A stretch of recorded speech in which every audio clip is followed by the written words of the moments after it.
नमस्कार, मैं राणा भूपेंद्र सिंह आप सबके बीच और आप देख रहे हैं आपका अपना न्यूज़ चैनल बुंदेलखंड 24/7। मैं आपको बता दूं कि 22 अप्रैल को हमारे देश में पहलगाम घटना हुई थी और ठीक उसके 15 दिन के भीतर आज जो है कहीं ना कहीं केंद्रीय गवर्नमेंट ने सेना को खुली छूट दे करके जो उस आतंकी हमले का बदला लिया है, जिसको नाम दिया है सिंदूर ऑपरेशन।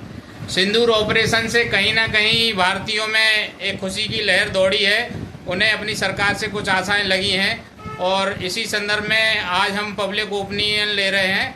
तो हमारे बीच में हमारे पब्लिक के कुछ लोग हैं, हम उनसे जानना चाहेंगे इस ऑपरेशन के बारे में। सर नमस्कार।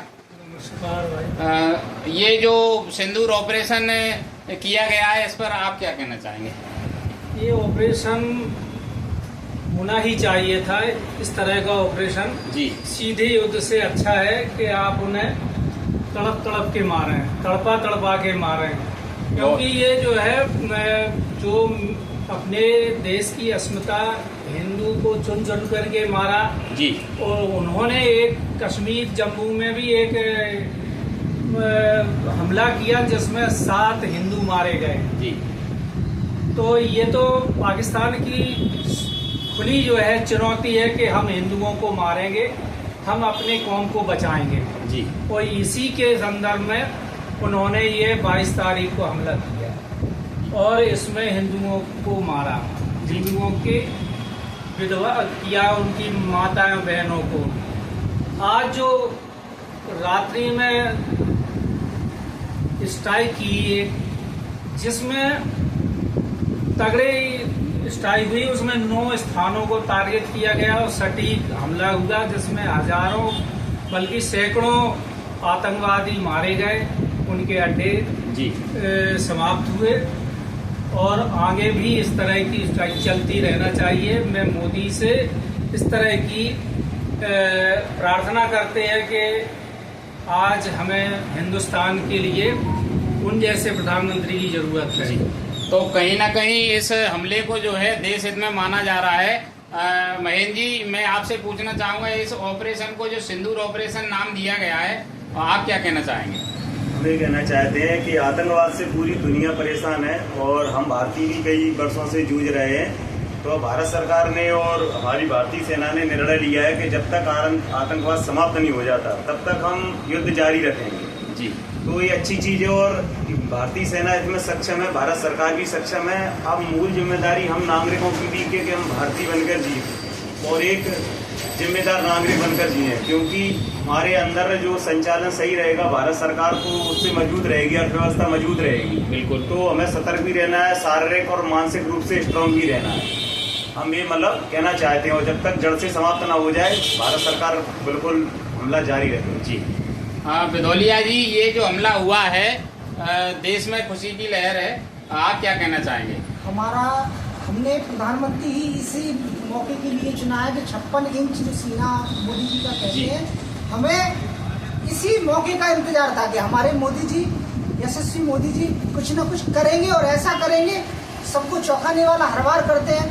और हम नागरिकों को इतनी बेहद खुशी इस चीज़ की है कि हमें इसका इंतजार था कि कुछ न कुछ बड़ा होने वाला है और एक बड़े पैमाने पे ये बड़ा काम हुआ है। इसलिए हम भारतीय सेना को भी धन्यवाद करेंगे और माननीय नरेंद्र मोदी जी को भी धन्यवाद करेंगे और हमारी सेना जो बल है उसका जो उन्होंने अपना शौर्य दिखाया उसके लिए हम सलाम करते हैं उनको और वंदे मातरम करके उनको सल्यूट करते हैं। बहुत अच्छे। सोनू जी, ये आप भारतीय सरकार के इस निर्णय से कितने खुश हैं? बहुत खुशी हुई आज जब मैंने टीवी खोली जी, तो आंखों में आंसू आ गए कि जो देखा कि भारत ने जो पाकिस्तान में जो स्ट्राइक की है, और हम चाहते हैं कि इस प्रकार की स्ट्राइक लगातार होती रहे और योग भारत में आके फिर मिल जाए जी। ऐसी स्ट्राइक लगातार जरूरी रहे। और कहीं ना कहीं ये सबको पता है कि ये लोग कहते हैं कि आतंकवाद का कोई धर्म या मजहब नहीं होता। पहलगाम घटना पर ये देखने को मिला कि धर्म पूछकर जो हत्याएं की गई, तो ये टारगेट भी जो है जानबूझकर किया गया। तो हालांकि भारतीयों ने उसको उस दृष्टि से नहीं देखा, केवल विरोधी देश की दृष्टि से देखा और पाकिस्तान से जो आतंकवादी गतिविधियां संचालित होती थी कल रात को उनके 9 अड्डों पर जो है स्थानों पर जो है मिसाइलें दागी गई हैं और बहुत सारे आतंकी मारे गए हैं। प्रशांत जी क्या कहना चाहेंगे आप? जब मैंने तो अपने पिताजी से ही सुना कि एयर स्ट्राइक हो गई है जी, तो बड़ा ही सुकून मिला, क्योंकि और इसका जो नाम रखा गया बड़ा सोच के रखा गया, क्योंकि हमारे 26 जो लोगों को जो मारा गया वो सुहाग के सामने मारा गया। बिल्कुल बिल्कुल ठीक है, मतलब उनकी अर्धांगियों के सामने मारा गया, उनका सिंदूर उजाड़ा गया, तो उसका नाम सिंदूर।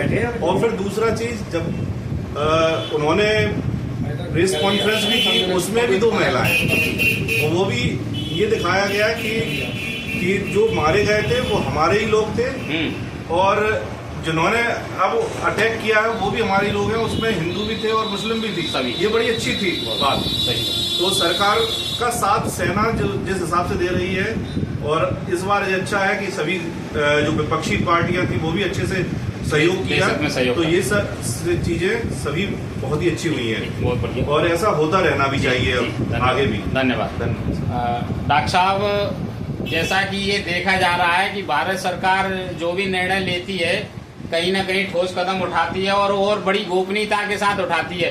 लोगों में ये भी चर्चा का विषय है कि देश की पूरी जनता को, बल्कि पाकिस्तान की जनता को जो है मॉक ड्रिल की ओर घुमा दिया और उनका ध्यान वहीं लगा रहा, और अर्धरात्रि को जो पाकिस्तान पे अटैक किया वो कहीं ना कहीं ऑपरेशन सफल हुआ।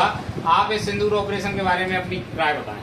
क्या है कि जिस तरह से उन्होंने कहते अपने माता बहनों के तरह सिंदूर उजाड़े थे, तो ऐसे ही उनके लिए स्ट्राइक होना चाहिए था, और ये स्ट्राइक हुआ है तो बहुत अच्छी तरह से किया है। मोदी की लाइफ में इतना अच्छा किया है कि मोदी ने और आगे करता रहे तो अच्छी बात है, बहुत अच्छे। और इस तरह से कम जो सामने तो युद्ध नहीं हो रहे तो अच्छी बात है, लेकिन कहते हैं ऐसे होता रहे, समय समय पे इनको प्रताड़ना देती रहे। चलो अच्छी बात है। पहलगांव घटना से जो है पूरे देश की आंखें नम थी, और 15 दिन के बाद जो है सरकार ने कहीं ना कहीं एक अच्छा रिजल्ट जो है सिंदूर ऑपरेशन के रूप में हमें दिया है। आप क्या कहना चाहते हैं, कितने खुश हैं इस ऑपरेशन से? बहुत ज्यादा खुशी हुई है। ये मोदी जी ने जो किया है ना, जी, बहुत जरूरी था। ये उन लोगों का भी जो प्रहार है, जो कहते थे कि मोदी कुछ नहीं करेगी कुछ नहीं करेगी, जी, बहुत कुछ किया है और आगे भी करते रहेंगे। पाकिस्तान को इससे बहुत बड़ा एक सबक मिलेगा कि मोदी जो करता है वो कहता भी है और करता भी है। देश विरोधी गतिविधियों पे मोदी जी के जो फैसले आते हैं कहीं ना कहीं सराहनीय है। बिल्कुल पूरी तरह से सराहनीय है, और इससे भारतीय जनता को बहुत अच्छा महसूस होगा, गर्व महसूस होगा कि हमने एक ऐसा प्रधानमंत्री बनाया है जो हमारी सोच रखता है, हमारे प्रति भावना रखता है। चलिए, बहुत बहुत धन्यवाद आपका।